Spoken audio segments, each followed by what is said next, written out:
Chapter 26. Alcoholics Anonymous. People mulled around, greeting each other, and there was a desk facing chairs in the front of the room. Within feet of the desk was an older, thin man with a chiseled face carved from stone, and as I sat down, his long, slender hand gently rang a bell. I was attending my first meeting with Alcoholics Anonymous. The people took a seat, and the elderly gentleman welcomed everyone and then asked if anyone in the room was at their first meeting, and I did not say anything.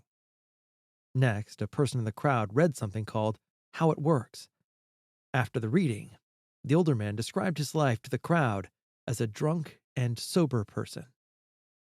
Jack R. said that most days he would finish drinking at a gin mill open until 5 in the morning. One night, the saloon's door was locked when he arrived. While standing in disappointment, another fellow approached the bar and, upon seeing the establishment closed, was relieved and felt the luck of the moment. Jack R. was curious about the man's gratefulness and asked why he was thankful. The other fellow said that he'd been sober for 2 years and attending Alcoholics Anonymous meetings, but was having difficulty because his son had an incurable disease. He felt sorrow and decided to drink. However, he felt relieved that a drunken crisis had been diverted. Jack R. felt compassion for the man and asked if it would help his son if he got drunk. The other fellow said no, it would not, and in the wee morning hours, the two men intervened on behalf of each other and became close friends, and to date, were sober. Jack R. decided to attend Alcoholics Anonymous and said it was an act of divine providence that helped him. I decided that I was in the perfect place at the ideal time, and while listening to Jack R.'s story of hope, I reflected on a plaque sitting on the desk, which read, The 12 Steps. 1. I can't. 2. God can. 3. Let God. 4. Look within. 5. Admit wrongs. 6. Prepare for change. 7. Seek God's help. 8. Become willing.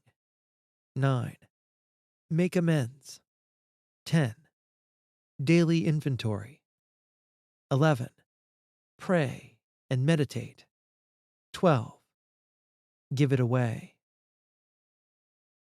I entered an old memory, and under the lights in Miss Hope's basement, saw her walk over to the small wooden desk and remove a piece of paper and a pen. She sat at the table writing for a minute, and then handed the paper to me. Looking at the plaque and remembering what Miss Hope had written for me, the meeting ended, and I settled into the eyes of Jack R. Does it make sense? He asked. About 15 years ago, someone gave me something similar, and she said if I practiced them, I would understand the mysteries of the soul. She was an old lady. You ever get any old ladies coming through here? Jack R. smiled and said, All kinds of people come through AA. Some stay and some leave. How about you? Are you staying a while? There's another meeting tonight at 6 o'clock. I don't know. I'm not sure if this will work for me, I said. You won't know if you don't try. I went to my car, sat for a while, and reflected on gardening with Miss Hope. I saw the squirrel, heard the train vadump, and remembered her last words. Be patient. Providence surrounds you. I wondered if Miss Hope was an alcoholic, and then cried like a baby.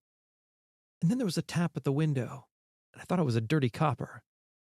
I'm going to get a cup of coffee. You want to tag along?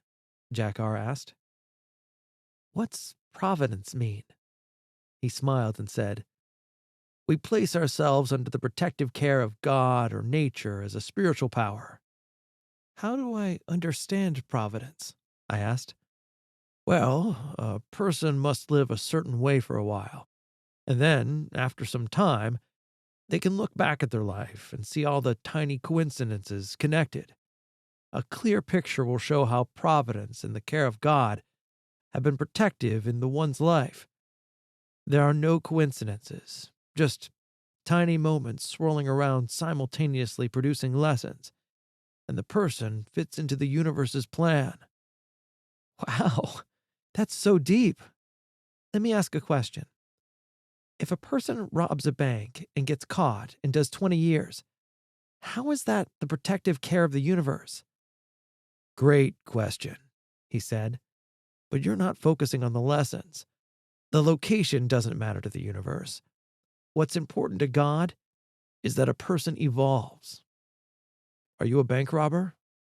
No, just curious. So you're saying that providence is like looking in a rearview mirror.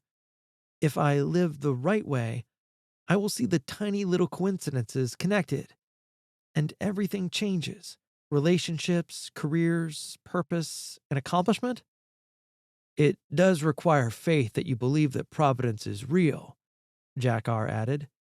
And if I believe, the universe will lead me out of multi generational trauma? Exactly. You got it, he said. My eyes misted up, and Jack R. asked, Why the tears? I wish I could thank Miss Hope. You sure you haven't seen her? Keep coming back to meetings, and you may see her again. Jack R. became my AA sponsor, and as I shared my life, I discovered that I was not alone. I came to believe that understanding divine providence was within Miss Hope's 8 rules and the 12 steps of Alcoholics Anonymous. Over time, I experienced the care and power of the universe and found the 12 steps of Alcoholics Anonymous transformational.